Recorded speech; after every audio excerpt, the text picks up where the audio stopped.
We were able to grow our business to 38 Sonic franchises. We own the land, building, and of course the franchise.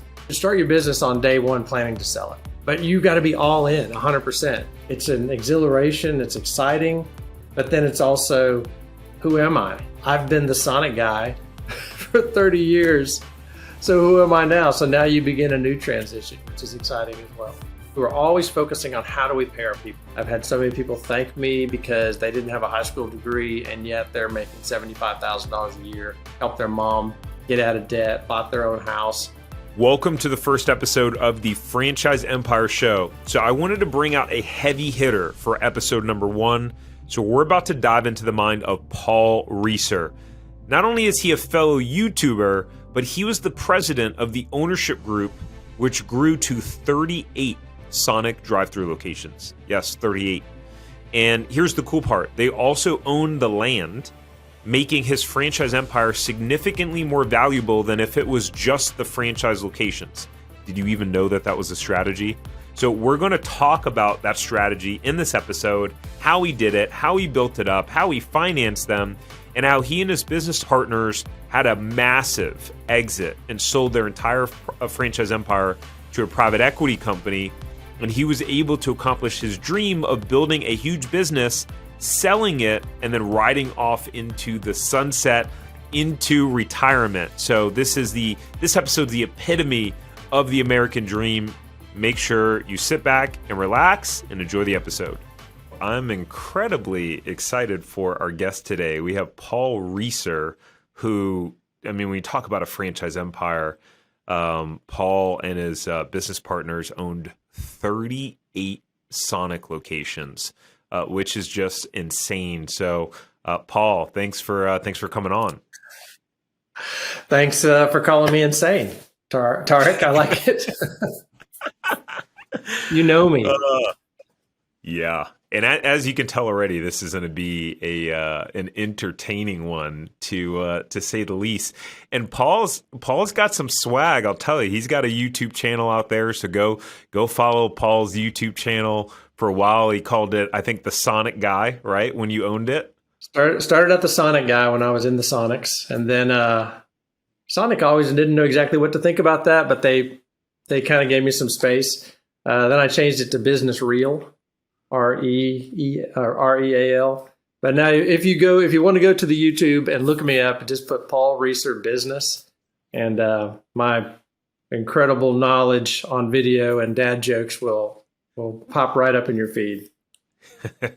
And his videos are great quality, really, really good quality, and really entertaining as well. So yeah, definitely go check him out. But cool. So Paul, just to start, tell us a little bit about kind of your experience in franchising, what you wind up building, how you wind up selling, kind of a little bit about that, and then we'll kind of pivot back into how you got there. Well, it is interesting because we were able to grow our business to 38 Sonic franchises. We own the land, building, and of course the franchise. It was a family business, 5 of us partners, and after 45 years, we sold it a year and a half ago. We sold the entire package, all the business, land and building in one big package. And it was very successful. And we were able to retire 5 family members successfully at a ripe young age. That's so cool. So I want to unpack the selling part a little bit, because I feel like most entrepreneurs lay at bed thinking, wow, one day it'd be so cool to have someone, buy my business and be able to go off and retire into the sunset. That's the dream, right? For a lot of people. Right. So what was that moment like when the deal was done, and, how many years were you in the business? So my dad started as a franchisee in 1977. So we were in the business for 45 years. When I took over as president, and when I left, wandered about, did the prodigal son deal for a while. When I came back, and my brother and sisters and I started the company, a management company, in 2001. That's when I became president. And we were able to grow from 13 to 38 Sonics over the next 10 years, working together as a team. So yeah. So I was really in it for 30 years that I was running it, For but 30. I was in it for 45 years because I was car hopping when I was 9 years old. We're that family that you see the guy owns the place and the husband and wife are in there and all the kids are like cleaning tables. And so I was car hopping when I was 12. I made really good tips. I was a cute kid. So, and luckily in the early 80s, labor laws were a lot more lax back then. So Yeah, that's funny. My dad Merlin never went to jail for that one. So what was that like then? So after 30 years, you sell this massive empire, Right. and all of a sudden you're like looking at, your bank account and going, "Wow, I'm retired. We sold a private equity company." What was that feeling like to have realized that dream after 30 years of blood, sweat, and tears? It was remarkable, Tarek. It was everything I hoped it would be.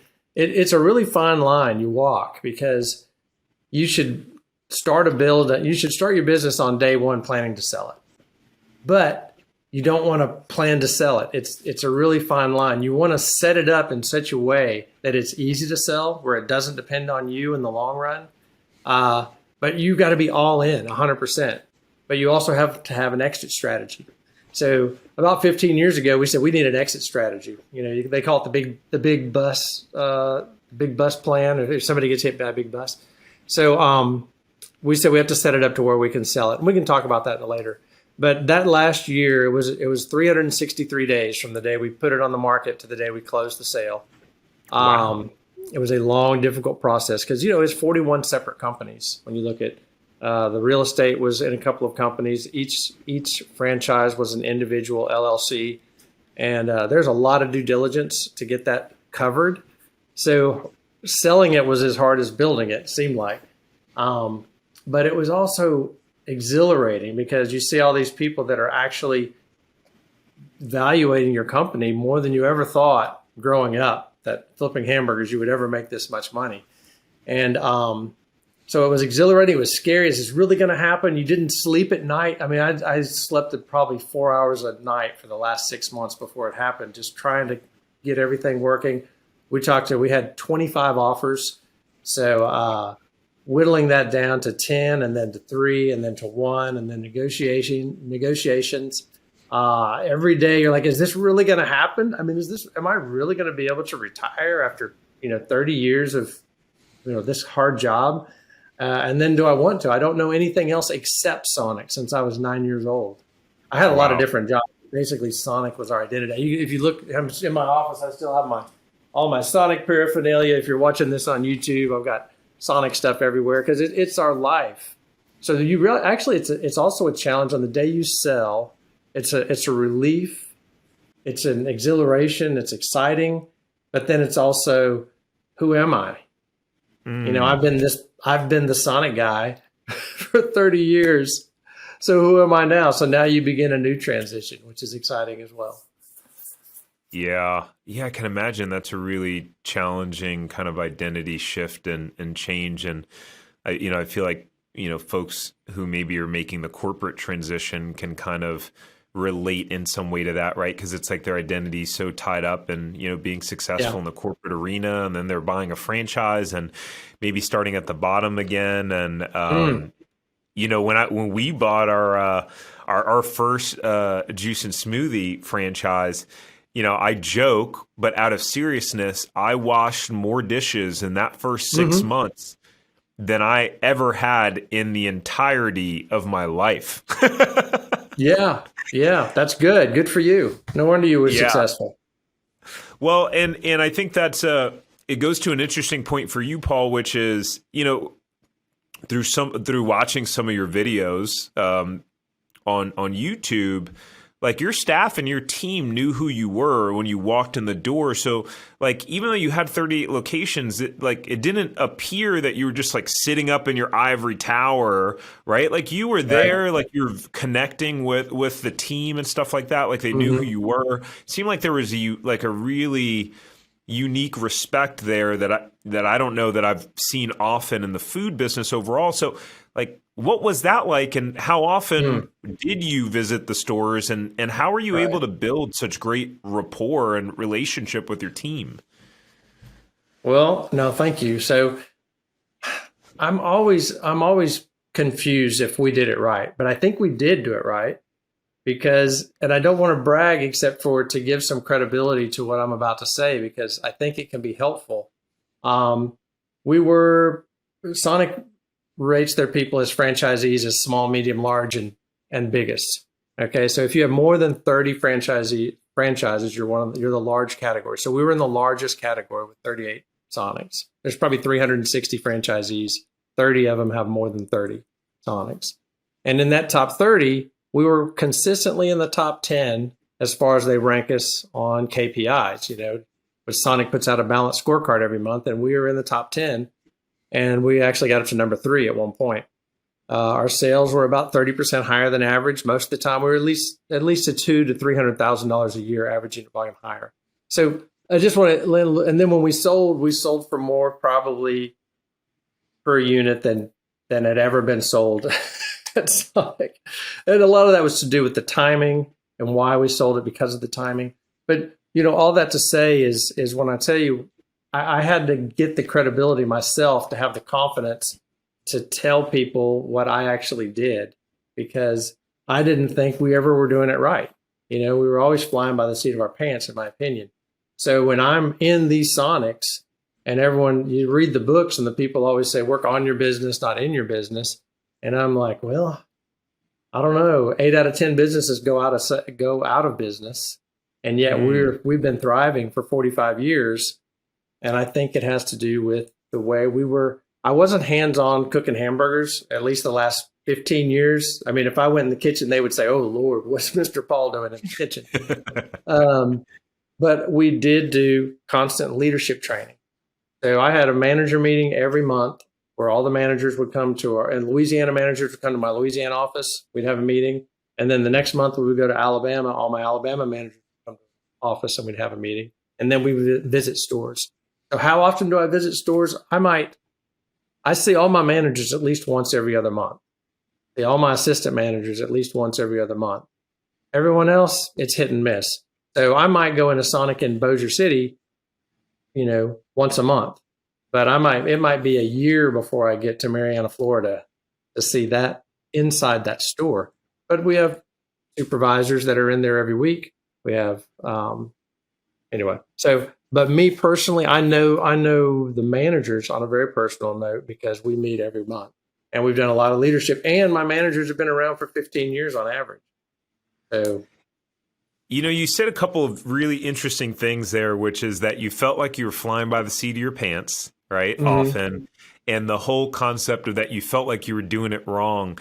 And at least for me, I felt like I could relate so much when you just said that, Paul. It was like, oh, wow, because often right now in the business that I'm building and the YouTube and the online business, I often feel like that, like that I'm flying by the seat of my pants. But then when I look back a year from a year ago, it's like, oh, okay, we've been growing. Things are different. And so I just think that's so interesting that for someone like yourself that built such an empire at such that magnitude, you still felt like that as well and were able to build something so successful. So I guess in a way that can give peace to folks that are listening, building a business, thinking it's okay if it feels out of control, as long as you keep putting one foot, ahead of the other, right? And that's a scary thing too. I mean, misery loves company, right? So if I think I'm doing it wrong, I must be doing it right because Paul thought he was doing it wrong. But there are some principles. I thought we were doing it right, but I didn't have the confidence to tell people we were doing it right because so many management books and things you read tell you different things. But the cool thing is the most successful Sonic managers I know that are Sonic franchisees, they were doing it the way I was doing it. They really cared about their people. They were really engaged in their business. And we were always focusing on how do we pay our people. That's the first thing that every time I would have a meeting with somebody, we would talk a while. They say, how do you bonus? How do you bonus your people? And that's the most important thing. Interesting. So how did you bonus your people, if you don't mind sharing? So I really feel like the way to grow your business is to have a bonus system that's easy to understand. And that is having your people focus on criteria that grow sales and grow profit. You have to be really careful because a lot of people will say, oh, we're really going to focus on profit. And then they start not repairing equipment. You save a little money. I don't want to put that on my P&L this month, so I'm not going to fix that steamer. Well, if the other steamer goes out next month, then you can't sell a Coney. I'm gonna let my yard maintenance go a little bit. I'm gonna let And so when you start saving money so you can make money, you're actually your facilities start to deteriorate. You're not paying your people enough. Your sales start to fall. So you might be getting a bigger percentage, but you're getting a bigger percentage of a shrinking pie. And I would much rather have a solid sized percentage, but of a growing pie. So we had 5 criteria. 3 of them focused on growing sales. 2 of them focused on maintaining profit. And you could get up to 5% of your profit per criteria. So a manager could make 25% of the bottom line each and every month, or they might make 0. If they made 0, though, I can't afford them because they're not making me any money. My managers that made the most money obviously made me the most money. And they appreciated that. They knew every month, they're like, okay, I got to watch my labor. I got to watch my food costs. I got to watch my mystery shops. They knew exactly what they needed to focus on. They knew exactly what their scores needed to be. And if they did that, their sales and profit would grow and they would get nice bonuses. Yeah. Wow. I mean, to be able to, as a store manager, to be able to capture up to 25% of the profits, that's incredible. That's really amazing. Yeah, my managers were they averaged probably about 60,000, but I had several making 75 to 105,000 managing a Sonic drive-in. Wow. My supervisors made significantly more than that. Yeah, that's incredible. It was all based on their performance. Their salary was very low. Yeah. So, okay, and this is more of a technical question out of my curiosity, but you mentioned that, okay, each location had its own, LLC. So then how is it structured from there? Were all of those LLCs then owned by like one holding company? Right. So when we decided to do it, initially there was different ownerships. I owned half of a couple of Sonics. I had sisters and brothers that owned half. My dad had some other partners. So we agreed to take over as the management company that managed all these Sonics. I said, we have to manage all these Sonics like we own them all ourselves. So we need each Sonic would pay a management fee each month, and that would come in to pay our business expense, the corporate salaries, and all that sort of thing, which were low. We were all made exactly the same and not that much. But the idea was we would charge everybody a little management fee, and then we would run them all like we own them all 100% ourselves. When I say we all, like me and my 4 partners. So, we ran it. Each Sonic, I would, if I trained a manager in this store that I owned half of, but I needed him in another store that I only owned 20% of, he would go to that store. You couldn't pick and choose. It was, you're running the whole business like you owned 100% of each store. That's the way we ran it. Wow. That's pretty cool. And that makes sense. Yeah. That makes a lot of sense. And the reason we did it, like I said, so you have an LLC that's owned half by me and half by my dad. You have another LLC that's owned by my dad and 2 other partners. You have an LLC that's owned by my sister and my dad. So the last 25 or so were just even. Once we kind of took over, they became to where we owned them all 20% each, and then divided by the real estate. So the same way. Yeah, that's a perfect segue into the real estate side of things. So, you mentioned that you guys owned a ton of real estate on where the locations were based off of, which is probably very normal for you because that was the world you lived in. But for the average person looking to buy a franchise that's not super familiar with franchising overall, or that maybe has 1 or 2 locations of something, I don't think it's a concept that they're, 1, incredibly familiar with, 2, that they go out with a specific intentionality to build their business in that way. So Just to start out, before we kind of go into the deeper technical side of it, can you talk about kind of what the benefits are really to owning the real estate on which your locations are operating? Right. I'm glad you went to that because I'm afraid. I know a lot of people listen to you because they're interested in getting into franchise, and we jumped into some kind of deep stuff early on. And so I do want to definitely give value to people who are just thinking about getting into a franchise, because how you start and running one is a whole lot different than how you run 38. So, it depends on the franchisee, the franchisor, whether you can even own the real estate. You get into McDonald's corporate owns the real estate. You own the franchise, the business. People need to understand the difference in when you become a franchisee. Franchises usually have company-owned stores and franchise-owned stores. So the franchisor, like Sonic, owns 360 maybe Sonics that are owned by the corporate. Those are corporate stores. And then there's another 3,000 that are owned by franchisees. So when I own a franchise, I own that business. It's my business. And a lot of people think that the franchise is kind of your boss, or the franchise might help you out if you get in a bind, and that doesn't happen. It's your business. You're paying a royalty to the franchise so you can use their sign, their name, their recipes, their marketing, which is awesome. But if you can't pay your note, if you go in the hole, it's your problem. You have to pay that back. Okay. And you get to run the business largely the way you want. But some franchises like Sonic, you can own your real estate. McDonald's, if you get into a Chick-fil-A isn't really technically a franchise. I know you and I have both made videos about that. You don't own the real estate. But if you can own the real estate, then you have to choose, do I want to own the real estate, or do I want to have more cash available to me to open up more franchises? So a lot of people then choose to buy or rent based on how fast they want to expand. And if you have something that thrives in a strip mall, a strip center, it's a lot cheaper to go into a business where you can put it in an end cap in a strip center than to buy your own real estate. So if you're going to put a coffee shop, you might can put it in a strip center and do $300,000 worth of improvements, and you're good to go.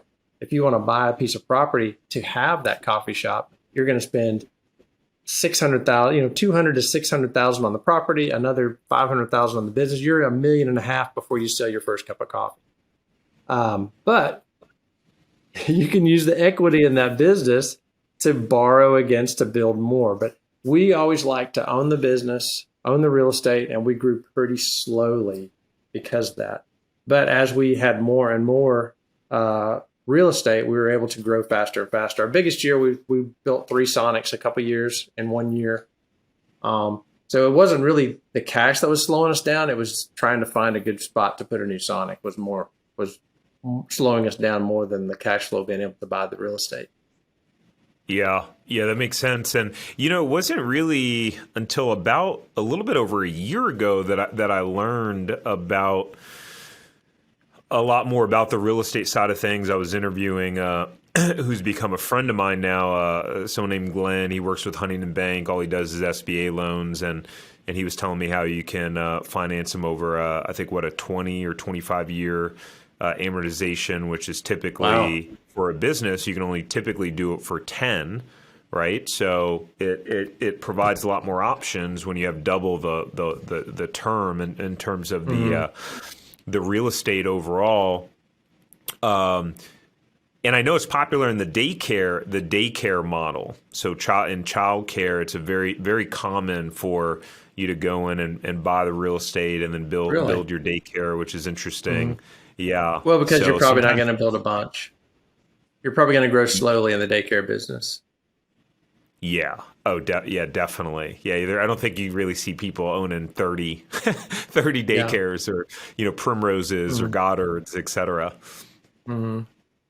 So and let me go in just a little deeper. What you asked me, what's the advantage or why would you do that? So let's say I'm going to get in my first franchise. Well, if you're going to buy the real estate, like you said, you might get a 10-year amortization, which means the bank says you got to pay it off in 10 years. So we would usually get ours on a 12. Well, we'd get the real estate on 15, the equipment on 7, because you can't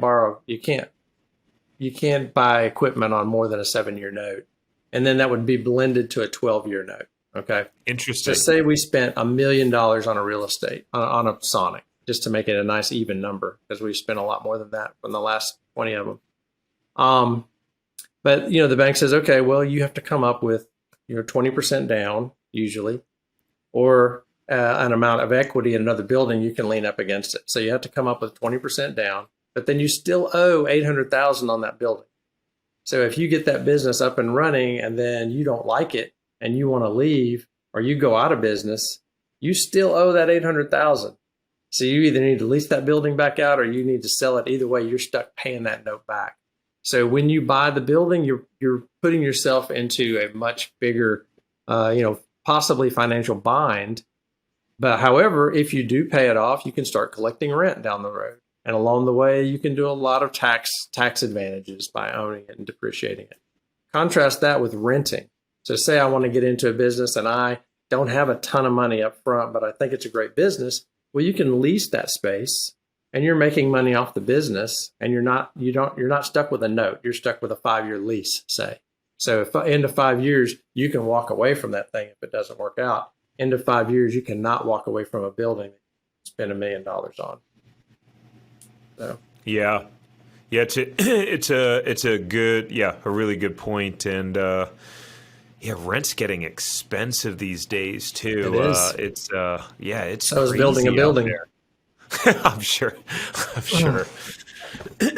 Cool. And then so a lot of so you were in the food business, right? And the fact that your dad had started this empire, and then you guys took it and ran and really scaled it up into something much bigger and multiplied it.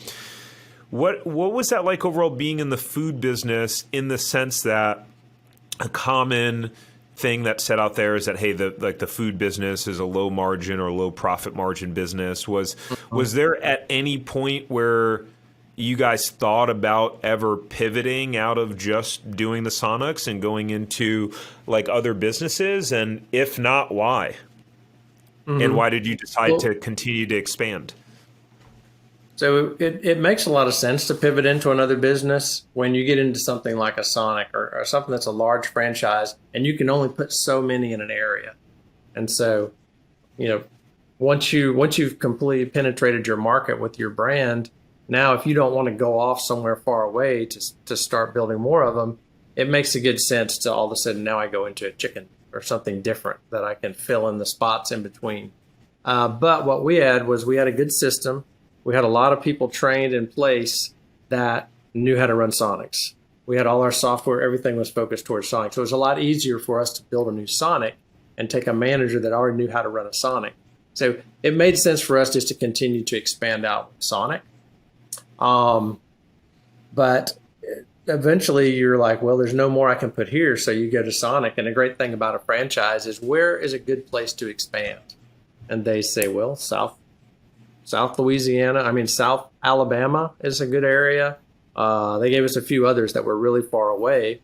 So we decided to move to South Alabama, and we kind of started all over many years ago.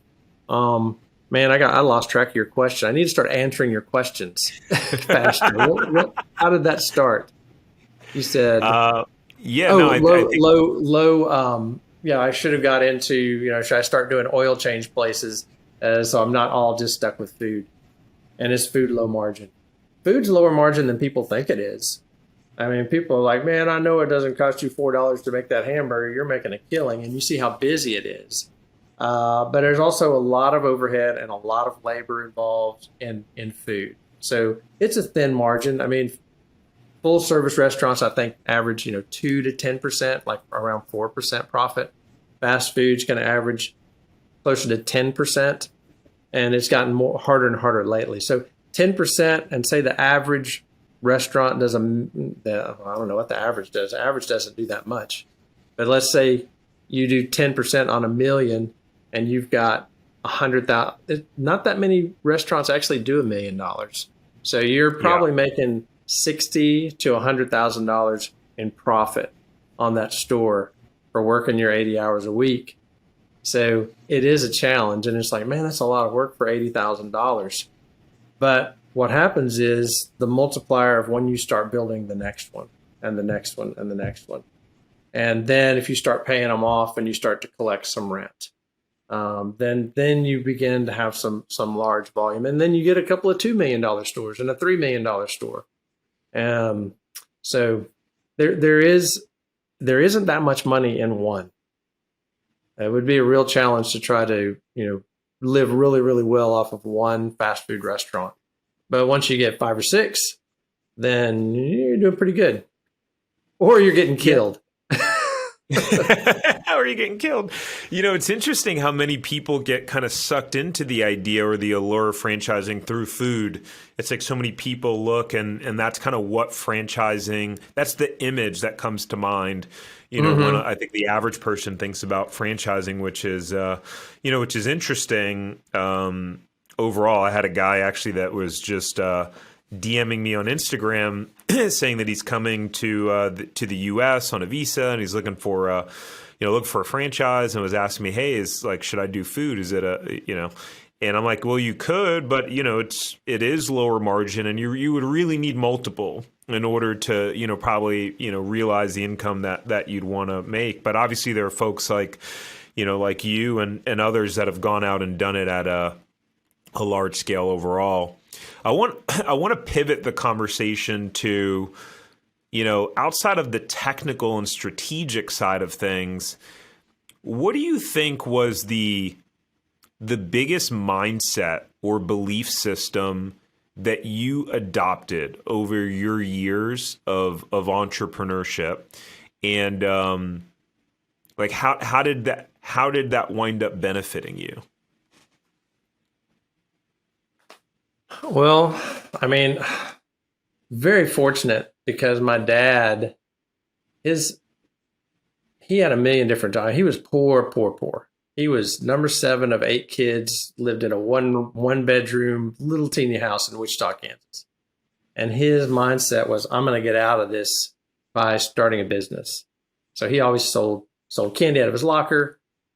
So did whatever he needed to do, So when we got into Sonic, he bought 25% of his first Sonic with some insurance money that my mom got from getting in a car wreck and almost getting killed. So we took that $6,000 and moved across the country from Wichita, Kansas, or from Hutchinson, Kansas to Monroe, Louisiana, because that's where the opportunity was. So I'm very fortunate in that my dad taught me, you have to go where the opportunity is, and you can't be held up by whatever kind of personal things are holding you back, So, and also the mindset of this is going to work. Now it didn't always work. We had 3 Sonics that we just poured money into. We poured money into Alabama for years before money came out. So it doesn't always work, and that's a challenge. So we were fortunate that a lot of them did. And we also had the mindset, I really had a burn the boats kind of mindset, which probably, I don't know if I could recommend that. But again, so the philosophy that I adopted was, this is going to work. I've seen it work. That's the great thing about a franchise model. The only difference in a bad Sonic and a good Sonic is a manager. Like every bad Sonic is one manager away from being a good Sonic, except 3 wow. that I. But in general, every bad Sonic is one manager away from being a good Sonic. And so I knew when I went in to manage my first Sonic that if I worked really hard and was the absolute best manager I could be, that I could make that Sonic successful. I didn't know that I would be the best manager, but I knew that I was good enough to make it successful. And I was able to really grow that thing really fast. I was very fortunate that my wife understood that just because I was working 80 hours a week didn't mean I didn't love her more than the Sonic. I loved her so much that I was going to make this Sonic successful so I could take care of the family. So anyway, that my mindset was very positive. It was very people-centered, but it was also very success-focused, and just, it will work if I just do the right work. I work hard, but I also had to work smart, blah, blah. But I don't know. It's very interesting, but I think back about that. And my dad showed me, this is how you work. My wife supported me. This is how you work. And fortunately, we partnered with a brand that if you followed the system, it really worked. And was there ever a moment in that 30 years? I'm sure there were probably many moments where you were like, "Oh, this is hard. Like maybe I want to do something else or different." But was there one in particular where like you really had to fight it, and like a time where you were like, I'm not sure if I want to do this anymore? Did you ever have a moment like that? I mean, actually, I had a lot of moments like that. Once you borrow $1 million, though, once you borrow your first million, you're focused, you're committed. And it was a challenge because we were family partners. So when you're frustrated with your family, when you when times are really hard, when actually there's months you lose money, it's like, what am I doing here? But you can't focus. You have to have a plan going in. You have to know how you're going to react in those situations before you get in the situation. Because if you let your emotions make your decisions, then you're going to make some bad decisions. You have to know, okay, this is the plan. I know it's going to be hard. I tell new managers when I put them in a store, I'm like, look, you can't even think about quitting for the first year. There's 1 year where no matter how bad it gets, don't even think about quitting. It's not an option in your life. And then after a year, let's talk about it. But because that happens, those times will happen. But you have to know going in ahead of time that you're going to be like, no, I'm going to get through this. My dad would tell me one time, he's like, this is tough, Paul. This is a bad one. Whether it was a lawsuit or a computer virus or I don't just so many things that happen. A store that didn't work, or we've had people get killed in Sonics. They upset boyfriend walks in and kills his girlfriend. It's a In rough one of yours, life. that happened in one of your stores? Yeah. That's So crazy. horrible things happen. And my dad one time, just a few years ago, he said, this is bad. And I said, Pop, has there ever been a time in 30 years when we haven't had something going on, some challenge? And he's like, nope. I said, what's the last one? He's like, I don't remember. I'm like, I know, because they're just going to keep happening and we're going to keep getting through it. So you can't let this one run us off, because we know we're going to get through it. Man, Paul, I feel like this is such a powerful point because, take it from the beginning of our conversation, like this man just rode off into the sunset, after 30 years and had this massive exit. But, when you really look under the hood and start digging in, and you're like, man, we had some crazy stuff happen. It was a hard business and it was crazy and a lot of stress and all these things. And it's just a testament to commitment and sticking to it and fighting through adversity, which is, like the story of entrepreneurship. And so kudos to you, man. Not that you need it or need to hear it, but man, how impressive what you built, what you accomplished, and just the resiliency in terms of your mindset and your spirit to be able to do, what you did over a 30-year period, man. That's just really, really amazing. Thank you. I mean, it was a big team effort. There's 5 of us. And like I say, my dad building the first one was a lot harder than building the last 10. Taking that first step is the hardest step. It really is. Yeah. The first is the hardest, right? Right. Just kind of getting it out of the way. Afterwards, it's not that you become numb to it, but at some point you get used to like the fear, the uncertainty, right? Well, you build up resilience. You build up your muscles for it. It's a lot different running one store than running 38. But each one helps you go to the next one. I'm afraid it sounds like we're wrapping up and some people might be leaving. Don't leave, especially if you're thinking about getting into franchise. I don't know what questions you're going to ask me. If you're going to ask me any more operational questions, but I think, 8 out of 10 businesses close. And that's because, as hard as it is to start, it's even harder to stay open. And so I think it's not just sticking to it, because if Dad would have got into Blockbuster Video, no matter how good my attitude was, we wouldn't have been able to exit Blockbuster very well. So you also have to have your head up and always be aware of where is the business going, what is it doing. That's why we're always evaluating our businesses. Like, what's the value of it right now? Because there was times in the 80s when Dad first got in, Sonics weren't much. There was times in when I was in it where they were worth 5 times, 5x profit. And then there were times in 2008 where you couldn't give a Sonic away. So we were always watching the valuations. And then all of a sudden in 2020, there was a whole lot of private equity money on the side. And all of a sudden, all these people were wanting to get into business and buy chunks of medium-sized businesses with good, consistent cash flow. So we knew this was the time to sell. But, be careful, because just hard work doesn't necessarily mean you're going to win if you're working hard on something that's about to go out of business. Yeah, that's a really that's a really good point. Tony Robbins used to say you can doesn't matter how motivated or ambitious you are, you can run east looking for a sunset. Yeah. And you're just not going to find it. So strategy, right, is important. What do you feel like if you had to compress 30 years of success and running that business and dealing with partners, right? Partners and family and, buying real estate and staff and all those different components. If you had to compress it to 2 or 3 kind of core strategic mindsets, not just, before it was almost like motivational mindsets, right? But strategic philosophies, I guess. Did you have some core 2 to 3? Right. My career was pretty much 3 stages. So in step 1, everybody says, work on your business, not in your business. But you can't do that until your business is up and running. So on day 1, you have to be prepared to get in there and work whatever it takes.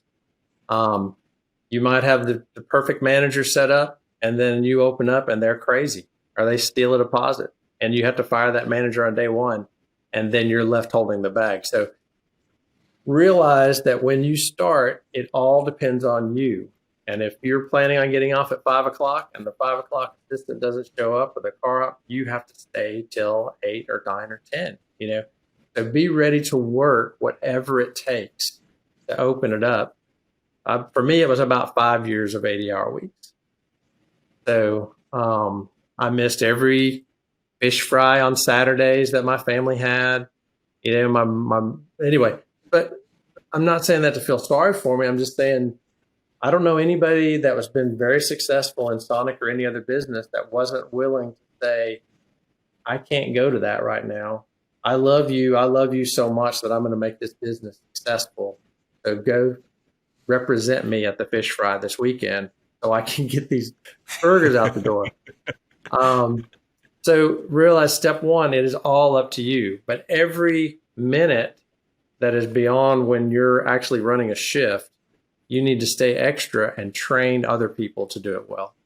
So first, it all depends on you to run it, but you don't have to run every minute. You have to run your shift 40 hours a week and then stay another 40 training people to do it right when you're not there. Okay. So then hopefully by then you're starting to make some good income. Well, don't put it all in your pocket and go to Cancun yet. Now you start investing in other good people so you can begin to slowly expand.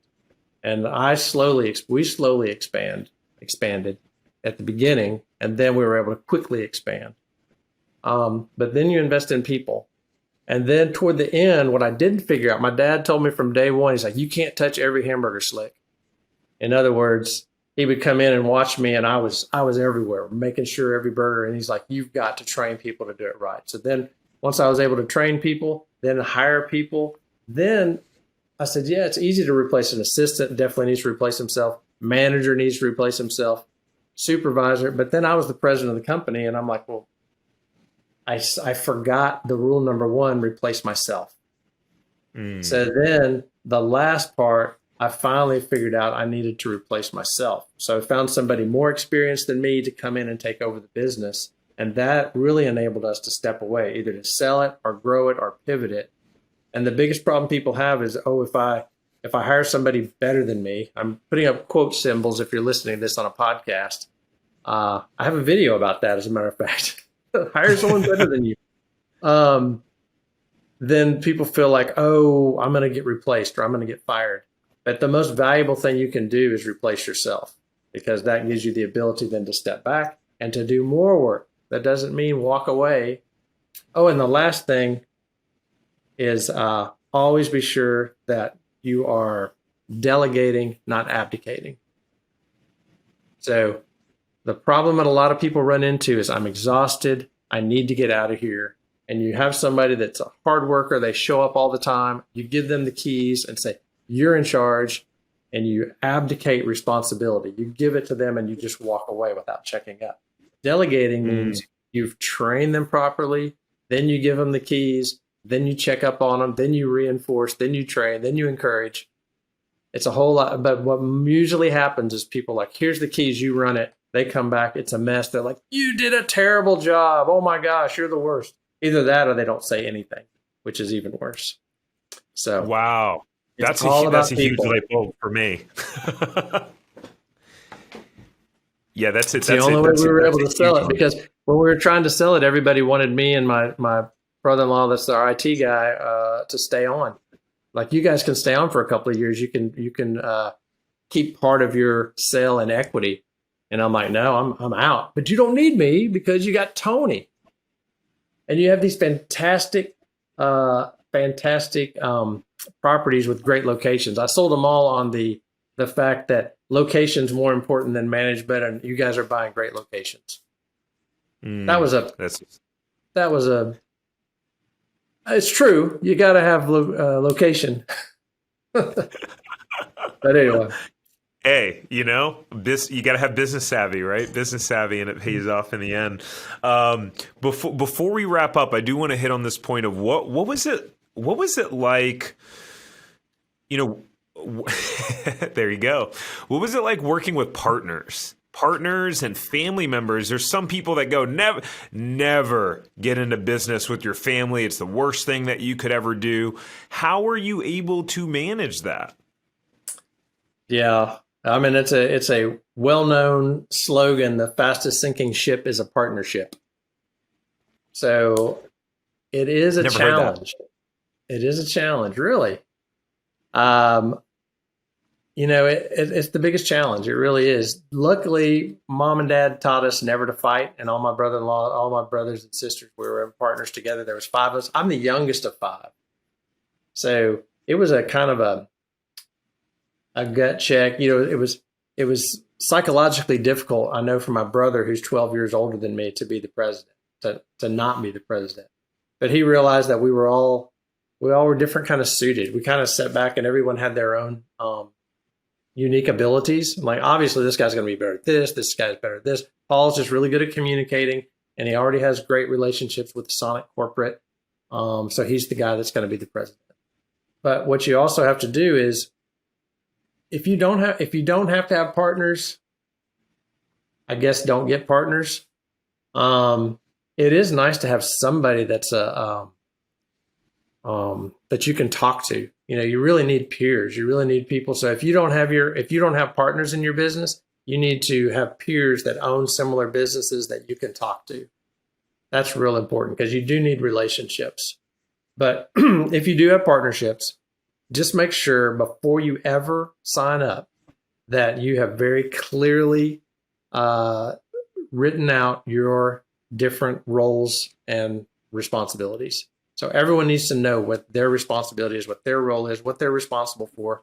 And you're like, no, we're best buds. That's never going to be a problem, man. We both work hard. That's great when you're happy and you're going in. It's not great when one guy decides that, I don't think I really want to do this anymore. Well, what are you going to do? Or one guy says, no, I think managers need to be on their schedule. They need to list their schedule. They need to be there when they're supposed to be there. And the other guy says, no, they need to be able to be fluid. Who's going to decide? Right? So one guy's operations, one guy's finance, one guy's whatever. And then you always have to have a tiebreaker. So it's great with us to have 5 partners, because we always had a tiebreaker. But I promise you, no matter how much you think you're never going to fight, you will definitely fight. I mean, brutal fights. And you better have something already in place that's going to decide who breaks all ties, and what happens when someone decides they want to sell, and what happens when someone decides they want to quit, and what happens when somebody wants to buy a new building and somebody doesn't. And those are your challenges. Usually, like some of us, like we just wanted to grow, to build. Some of us were like, well, no, we want to pay some of these off and start collecting rent.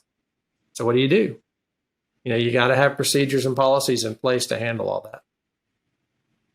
But if you have the policies and procedures and you follow them clearly and you have at least a month, communication, and you have them, then there's basically like, you know, this is what we decided. And so this is what we do. And then it's not all feelings hurt all the time. You walk out of the meeting, you're like, oh, where do you guys want to go to lunch? It can get ugly in the meeting. And then it's like, well, there's the vote. All right, where are we going to lunch? Yeah, I'm sure that took some practice to be able to just kind of flip the switch. We brought in our accountant to run every meeting for us. It wasn't ever me running family meetings. I ran manager meetings, but I did not run family meetings. Point to the accountant. He's the bad guy. Yeah. Man, that's cool, Paul. So in closing, like what a piece of advice to someone who's out there, you know, in the process of building their business empire. They have this dream and vision to one day create generational wealth for their family, build an asset that they can sell. What's on your heart in terms of a piece of advice that you feel like they should know? Don't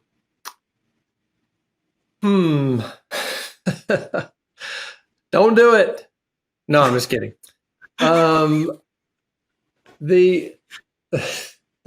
It's harder than you ever think it's going to be. That's why 8 out of 10 fail. The secret is, the secret is communication from day one. You know, the biggest trick is, if you think you want to start into business one day, okay, you might have to edit the heck out of this because I'm stammering, but now I know. If you want to get into some type of business, before you go take out a loan and before you turn your life upside down, go work in that business for a little while. You know, people say, I think I want to get into the salad shop. I'm like, go work at a salad shop. Oh, I'll have a job. I'm like, yeah. So go work nights, go work 3 nights a week. Tell them you're trying to pay off some bills. They'll hire you. I promise you they will hire you right away. And then after you work 3 nights a week for 3 or 4 months, you'll see, do I like this business? Do I see some opportunity? And you'll also be used to working an extra 30 hours a week because that's what it's going to take to start your own business. Unless you have a ton of money, then you can hire somebody. That's possible, but you still can't just let them run. You have to check up on them a lot. So a lot of people call me and they say, I want to get into a sonic business. There's a great place in my town. I should build one. And when I retire from the fire department, I'll go run it. I'm like, that's not how it works. It's not a hobby. It's not part-time. I don't want to be dissuasive. And then he'll say, well, that's why you got 37. It's so hard. Like, okay, you called me, don't ask my advice. I don't care. So that's hilarious. I mean, that happens all the time. Yeah, people will reach out for advice, tell them the advice, and then they'll do the complete opposite. It's like, well, why'd you even ask? So don't be afraid to ask for advice. Get a great broker. We got a great deal because we used a great broker. If you're going to franchise, if you want to learn about franchises, I'm sure they can call you, Tarek, and you can give them some advice for free up front. A lot of people say, I don't want to ask because I don't want to be committed. Well, don't commit. It's like you go shopping for a car. We always go on Sundays because we don't want the shopping guy. We don't want the car salesman to come out and bother us. But even if he does, you don't have to buy the car. You don't have to buy a franchise. But look around. Definitely get all your advice from people. And then if you ever, so the next thing you have to do is before you ever start, you better start getting good credit. If you don't have great credit, then you're stuck. And then if you ever get in a situation, like when I built my second Sonic, I almost went broke. I finally got up to where I was making $73,000 a year out of one Sonic. And I was rich. Then I built the second Sonic and it did horrible. And the first Sonic lost a bunch of sales to the new Sonic. And all of a sudden the next year I went to $42,000. So if I wasn't living on a $42,000 income when I had $73,000 coming in, I would have, what would I have done? I'd have been in big trouble. Hold on. So how did you handle that? Did those two recover? And if so, how did they, and how long did it take? Well, I had gotten lazy. I'd gotten to where I was only working like 55 hours a week. And so now I'm able to work 80 hours a week again. I'm 40 hours in one, 40 hours in the other, hired the right people, did the marketing. You know, I just knew, I'm like, all right, it's going to be harder than I thought. But and so those turned around. I mean, because if those were the first two, like they had to do well enough for you to go, let me be crazy enough to then do more. Well, that was my first two. Dad already had about 10. Actually, my second one was our 13th drive-in. And that was the last one that we built before we started the management company. But no, I'm like, the challenge is most people have income creep. And no matter how much you make, you spend. To where I was like, at that time when I was making $73,000, we were still sleeping on the furniture that my wife had from high school. You know, still had the same little 13-inch TV that I got in high school. We did not spend any money. So I would recommend living debt-free, having good credit, and no matter how much you make, live on less. There you go. Boom, there's your soundbite. Yeah, I love it. That was so good, man. Awesome, Paul. Well, thanks but for... People say, oh, you old school, man. You waited. Okay, boomer. I've looked, I promise you, I've looked for easy ways. I have not found them. No one I know that's successful has found it an easy way, unless they say they found it an easy. No, I don't know. They're lying, or I haven't figured it out. That's why I didn't have the confidence. But yeah, I mean, everyone I know that's successful did it the hard way. 100%. I can say very, very confidently and adamantly that those 5 years of running just my two stores was difficult, and but I just learned so much and grew so much from it, and then now. The business that I've been running for the last couple of years has been even harder because there's no blueprint. You know, there's no blueprint to what I'm doing right now. So it's been even more difficult, and I've had more days than I'd like to admit that I've wanted to throw in the towel and just quit and like, you know, what am I doing? This is so difficult. And so there is no easy button like Staples has tricked us to believe. But I do want to be encouraging at the end and say, along the way, I invested in people. And I've had so many people thank me for teaching them how to get out of debt. I've had so many people thank me because they didn't have a high school degree, and yet they're making $75,000 a year, help their mom get out of debt, bought their own house. You know, along the way, I've helped a lot of folks, and that's where I get a lot of energy. But also along the way, once you get some supervisors in place, you don't have to work 80 hours a week in the store. I mean, I never missed any of my kids' events ever, because you get to work your 75 hours whenever you want. So you go to an event and then you go back to work. But now I can take my kids all over the world. I went to France for 2 weeks. I go see my daughter in Chicago, my son in Georgia. We go to Florida 3 times a year. I mean, you put in all the energy up front, and then on the back end, the freedom comes a little sooner because I'm still pretty young to get to do all that. Along the way, I might have a call at 5 a.m. that says we got a serious problem. You always have to be linked into that as long as you have the businesses. That's the craziest thing about selling it. I never get that text at 5 a.m. or 9 p.m. anymore. Well, I'll make sure to text you at 5 a.m. just to keep you on your game. It's off, baby. It is off. I'll reply at 6 a.m. when I get up and have my smoothie. Hey, Paul, the grease trap is backing up, man. It smells horrible. Yeah. Oh, that's an inside joke, everyone. If you got a restaurant, you know about a grease trap. Oh, the worst. Cool, Man, man. Well, Paul, I could talk to you all day, but I don't know if all your people want to listen to us all day. But this was super fun, man. I appreciate you reaching out. yeah, absolutely, and I'm sure this won't be the last time we talk on here because I know you got a lot more gems to drop. But yeah, man, thanks so much for coming on, and look forward to seeing you on the next one. Hey, congratulations on the new podcast, on your new YouTube channel. I hope it does just fantastic for you, man. I'm excited to watch these interviews myself.